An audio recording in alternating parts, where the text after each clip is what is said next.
akwakudu. World Health Organization wiase amansa ku ba time kraba time. Mode pa aba betu dwana. Nhyaye so MP Stephen Amoa akeka na dwan akere ne pa.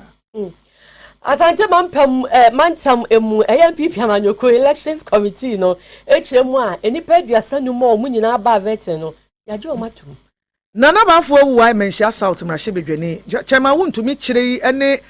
na fiase da ehun sensem ene ye lantern system ye nsase ene hwan pa na sase ye ne dia hwan ne betimi aman ne ana obetu sika wo baabi ni nyina mu nsem ye bekom se ye ko Swami Municipal Director Emma Education eyora Clifford Hanaku Dudu ene wode nsama tudwa se enkwala ya wo munyini a na cheto ma beje nsem no ni nyina ye bia wo mudura nko sa hyase ye de correct ba na se ye satisani ememu etenetere wo mo no yenye ye hyase yenye ne ye de Mr. Hinaku nsem ni nsem ahodo nyina kanfua a ye de besomo ene anwumre ye de aseda be maboshe ba electric house ne nkane apa wakofa ba wo de besomo edensifo ne afiura nom to bi fasiesie wo dan na ye di danse amfere unu ho da o ye penso nso ye nsupa we said ya dia tumu ayie aponto aifuhia waregie abedinto ba bia enipa hia nonom edidie no eyo ye penso eni ye krogen ye kama ya obi age atum ni didi akwesiru amene mame efia nyako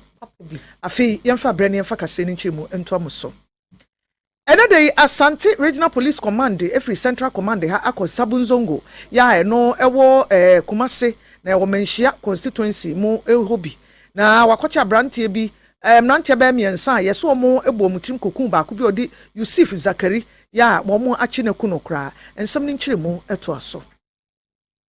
Ashanti Regional Police Command ede ensem ababeto abontene sem. Wamonsa aka enipa miensa ene womotimi do mo akwakopiemu ewo court. Ni nyina ejina owura Yusuf Zakari a osusu se wotwitwa no enam soma ne hwere no nkwa ewo Zabuzongo Kumase heya. Wokyeremu a July bosumi ne mu ne dana etosudunkuno afempinu ene aduoni nsia yi mu a nanopamu ho ena nipakuo bi eto hye owura yiso ewo Zabuzongo biaya Womo eyen enantwie yi edi no emem wo prepare pa ye ema womo bono abomo de ne kopie mu ewo menhia government hospital eno echi no wobo echire de ne kopie mu ewo komfo anoche ayaresabia eho ena adokotafo echire se wo free mu mpo ansa na womo de ne beduru ho enipa miensa posifo nhwehwemu ebo womo a endei wo posifo akache ene Moses Aduku owo mfinhia no aduasa enson wo ye plumber Abubakari Adams nso wonfinhia aduonu enum ohwe nnantwie so ena fei Nuruddin Suleiman ono nso ewo mfinhia no aduasa enum ono nso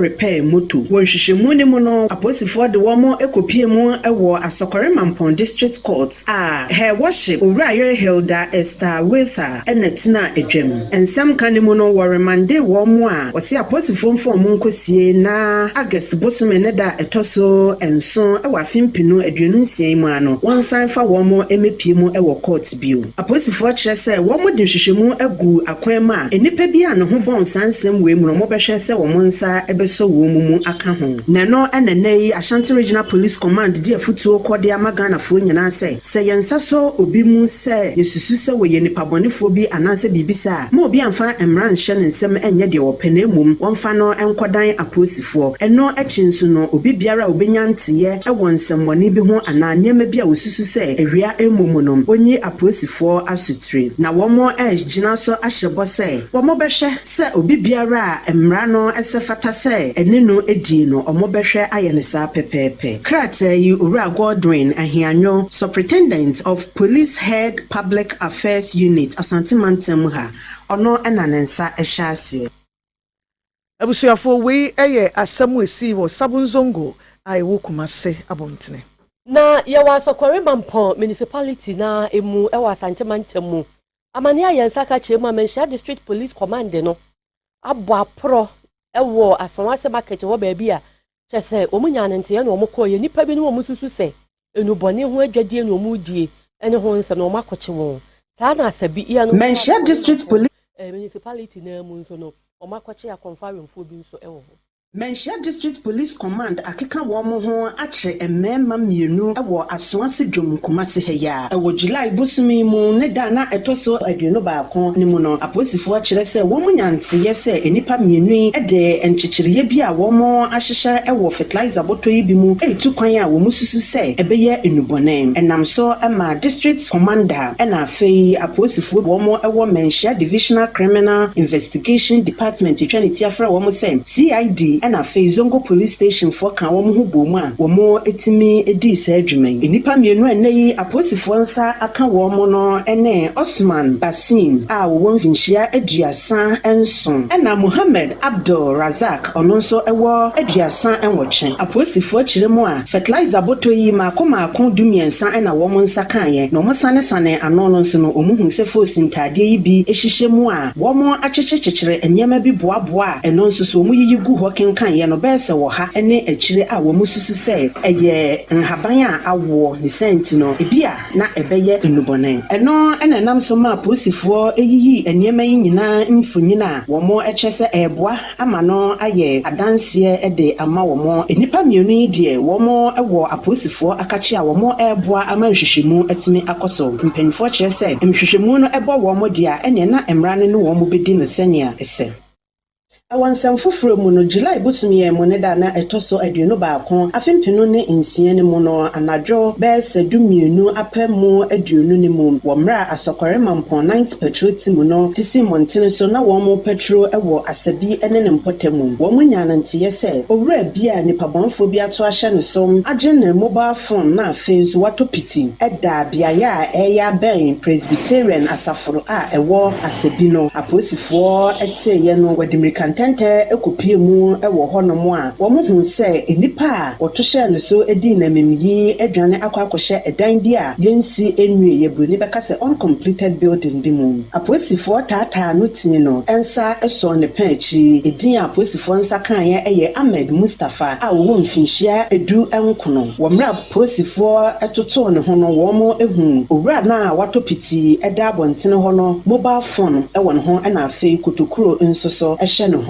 enipa ya watopiti yi aposifo hu se wo mo twitwa no ewo ne moma so ne kon na afei ne nsa benkum wo mo dimikatente etebri no kopie mu ewo KNUST ayaresabia wo mo de no kohye adokotane nurse fonsa ewo ho na owura Ahmed Mustafa ya wo mo nsa so ne mu die owo aposifo akachi a wo boa amanhwehwemu etime akoso weda na homachi no bese nonum empam no aposifo san kosra owura ne biewa wo mo koye no ni etime ate a otime ekasa ni nyina mu no odasoa ewo ayaresabia ho a woje ayarehwe sakrate free aposifo akachi ebaaye Yebra Godwin Ahianyo a woye Superintendent of Police Head Public Affairs Unit Asante Mantemu ha ono ena nensa ehyaase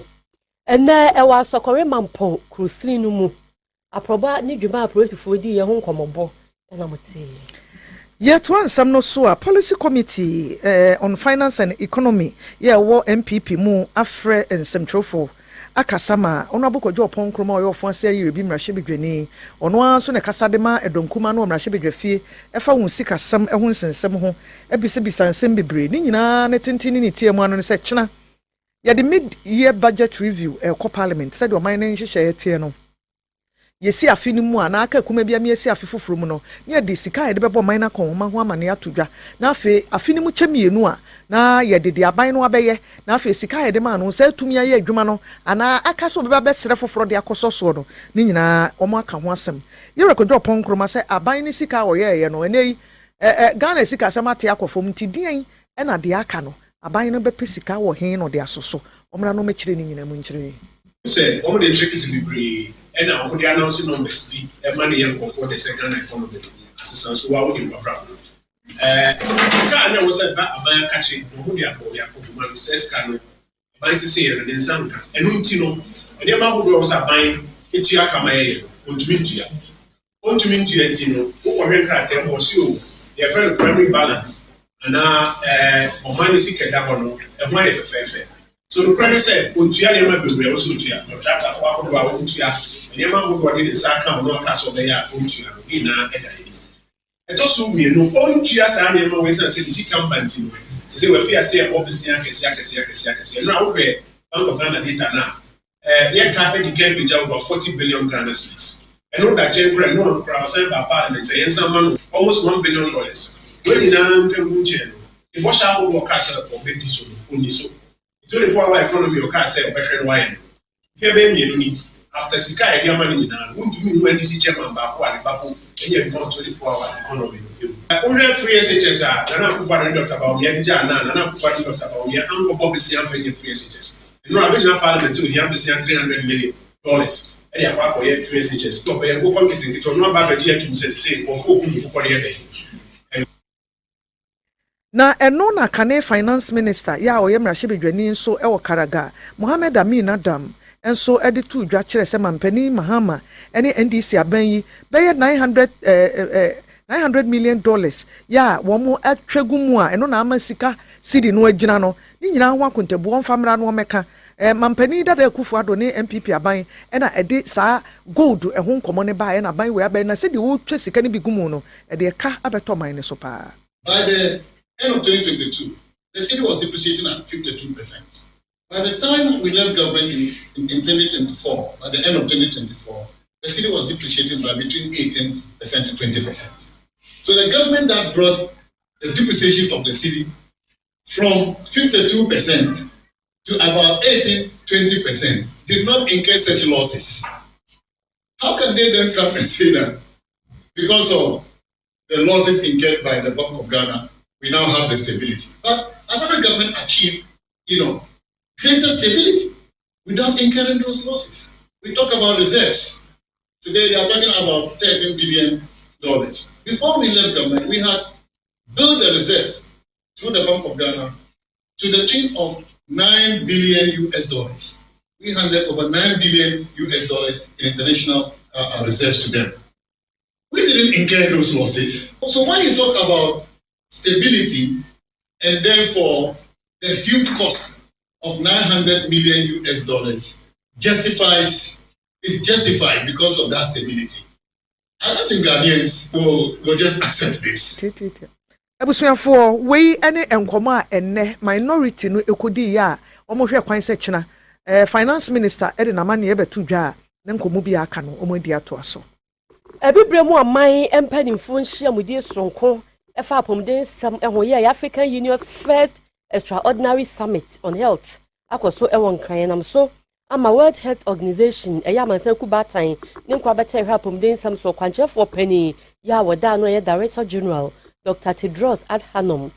wakasa eno odi atudwa se ebibiman sade eniema ekro no ya yenhwe se ye bebo ye ho ban ne yetimi atoto ye niema yie na ye di sika awura pomdi mu nsemu ewo ye fie mu anasa ebibiman na mu na tumi aboa ya pomdi anya sade a ene sade na ekro na no ebedumrebi no ya bembebu amefa ne HIV/AIDS yare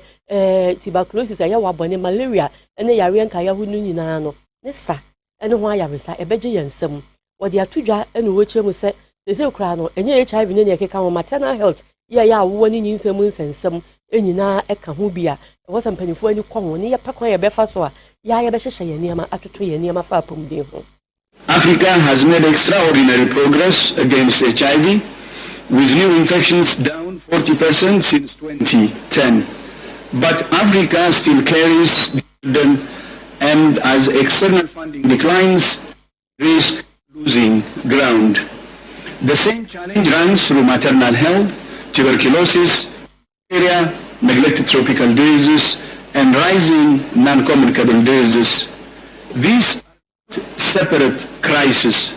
They are one crisis. The systems not yet strong enough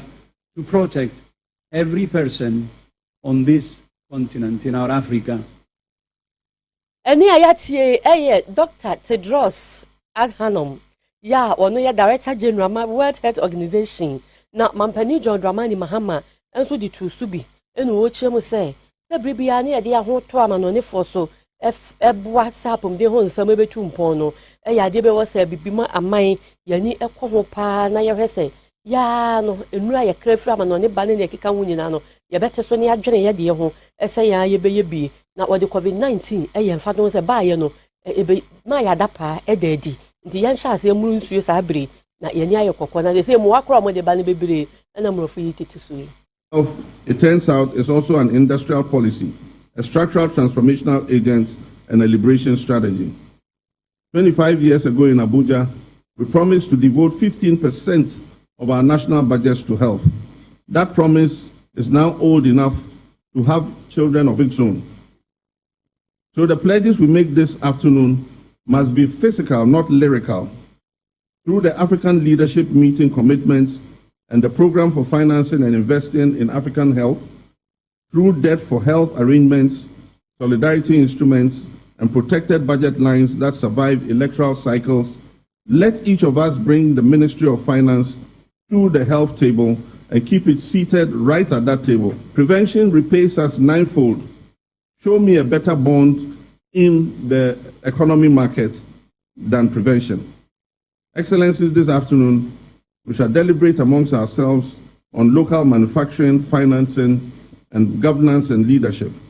Our member states will pledge, and we shall adopt the Accra Declaration. As your host and your brother, I make one request of all of us. Let us not adopt another eloquent text. Let us seal our pacts with our words of honor. Mampani John Dramani Mahama enenete. Ye gyina so awon kran na mrahye bedwane ogine mu manfo Kumasi nhyaye so Dr. Stephen Amoa dodo na Frenestika. Papa di nsem bi atodwa se na nsan Global Info Analytics a Musa Dankwada no akoye nhwehwemu di aba. Ese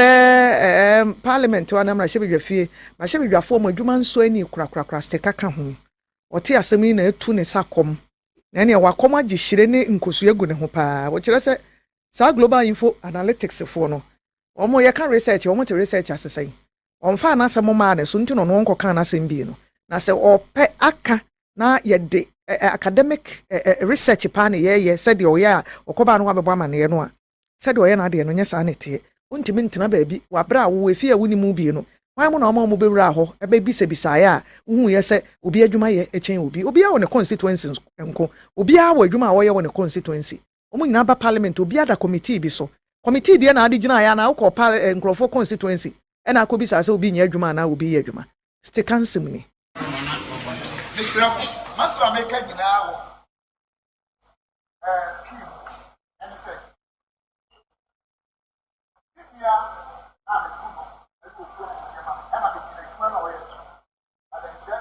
adwuma wo ni nyina is without blemish me pasa osaba bi Fisa yaso wa hwehwe FPC bi enyuma omo ye ama wodi bi agina ba bi so omo nya ade in their constituencies wodi nhia so ka anya no credit that minimum how you research if we say scholars who are there for local conference I like the way I go accumulate so we so kura no tunya de kania there accumulate any and say something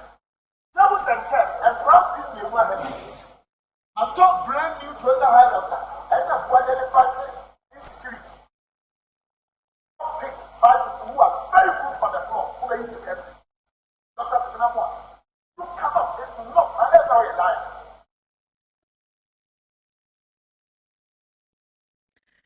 Dr. Stephen Amoa no nhyaye so MP o kire se yi Global Info Analytics fo ni Musa Dankwa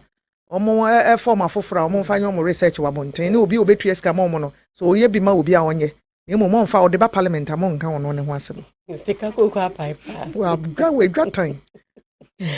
ya ba sante manti am New Patriotic Party MPP amanyoko no mo de emra ene nne ene si honom eya na fuam yenu no de si ho ese wo ye vetting na fuam yenu na woni a ekopere se omo benya dibra hodoro wa amanyoko ni mo mantam yi mu no omo be pene so ana se de unqualify no na yeyi na frim na ni nyina ba wieye na nu no omo de si ho no amene Ashanti Regional MPP mpanimfo no ababonte de abetu dwa se aspirants ana se nipa dwa se no ma omo de omo nkrata asama ba so omo gina pre dibra hodoro no omo nyina omaje omatum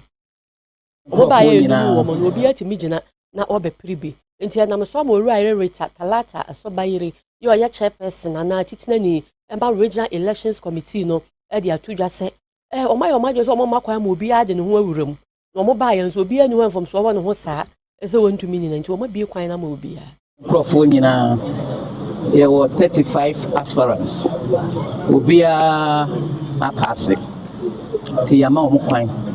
So Bian Konkoye in the campaign. Now, on the 15th of August, you went to Abano, Ewo Stadium. This will be a funny number, will be on a ballot number. Yeah, you be a than a queen. Now, say Uncle campaign. Your campaign, your campaign of insults. Yenina internal elections near Oko. Now Kokan was them. No Uchi near Bania Tumawa. Fine. Yantu are still our party. No, Usan were Quenya, Senyamia don't think Kwamwa one day. Ne a Quenya signed by Buma, who beat me a contested. Any Ayatia lawyer Kingsley Bones to Chiri. Ya no age na se obey deputy secretary na treasurer for be the chile. Ama new patriotic party e wo mantam ni mu. Yenkotie ya ma Merita Talata so bayiri nene no. So who na say I didn't na me go Pentecost na boy na bra boy dey. Esi yi. I didn't na me buy because police station there woman chance of the very days. Secretary no. Yes so go school party na. Say no man dey say you na party ti say ya ko. Into the course of veteran MPP for the new year no soon no. Menshia South Mrashebedwani Nana Jeba Fuwa ene wode ato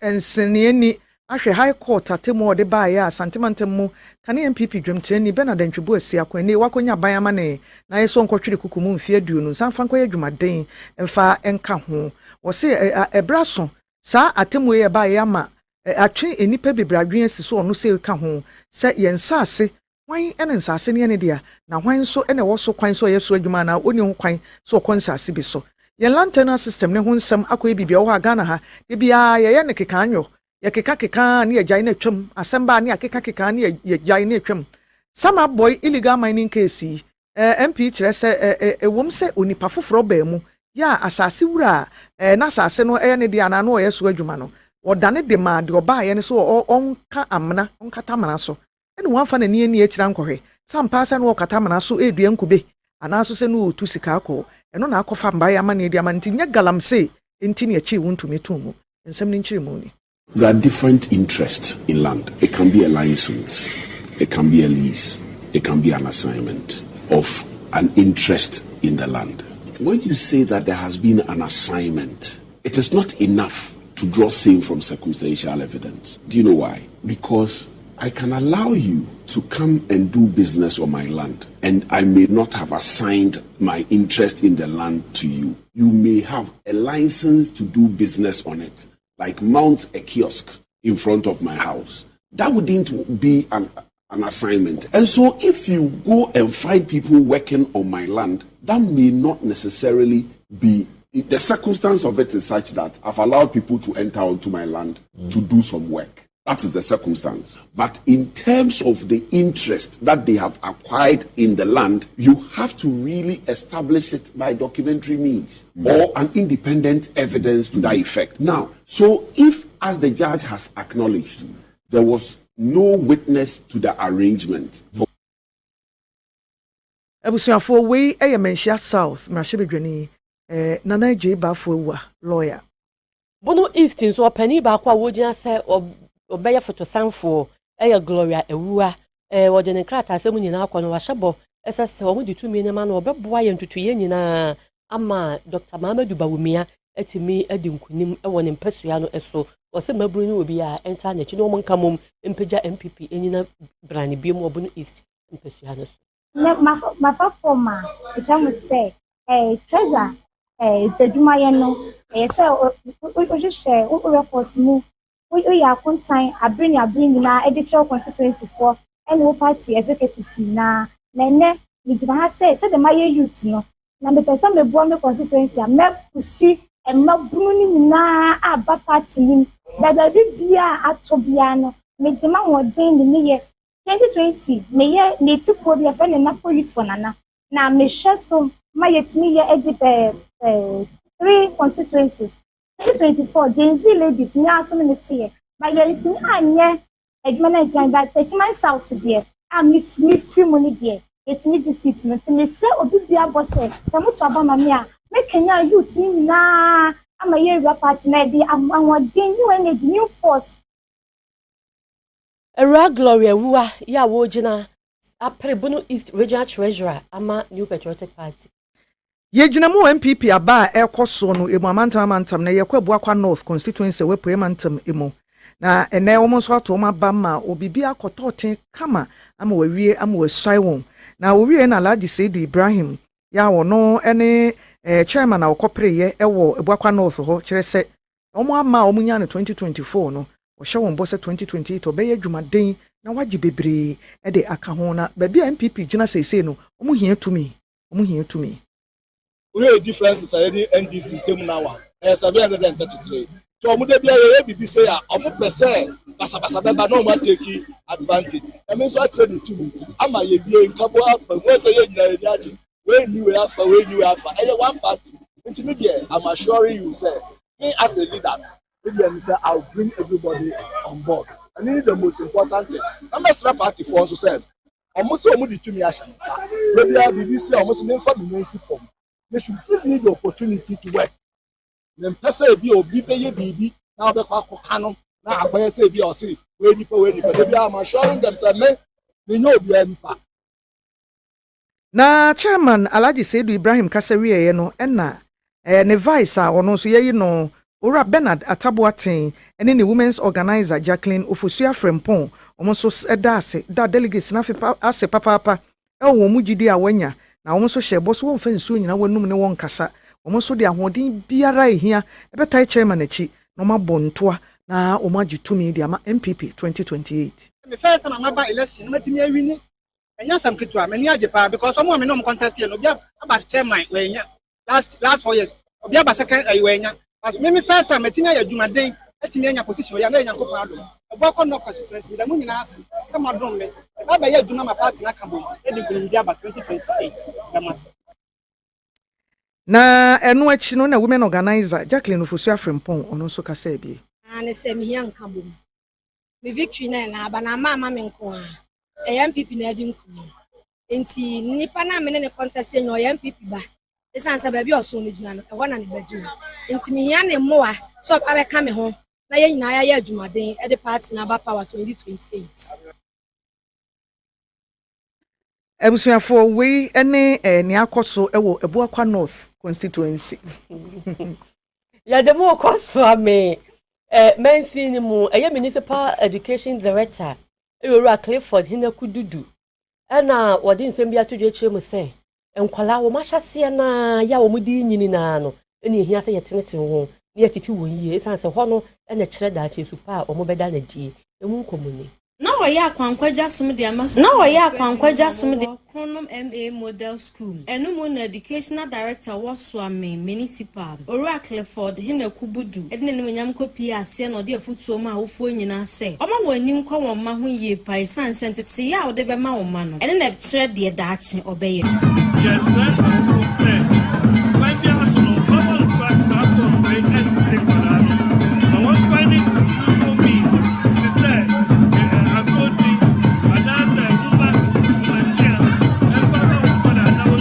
Madam Mercy ana na ye headmistress e de masuku yi Nshishinde oba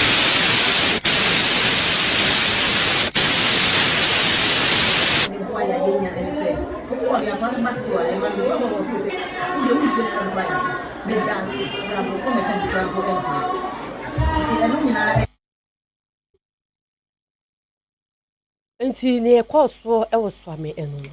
Yede begina so na yede KaseƐ yensaka nwumre nyina ese ebusuafo no nsia pai mo pepepe. Yes sorry na yede aseda ma yaboafo nyina woni yeso yasem de obo ansem nyina no so ne so ede ma yefia bobo register no ene enko ebusuafo enti kwori asem Jimmy Cliff e producer ye ne oba papa Christabel upon dazi aga baby ena eba ha no yeda 7 room MC afo nyina ase medi ade maame efia nyakọ papa bi ena ekwe se do a It's not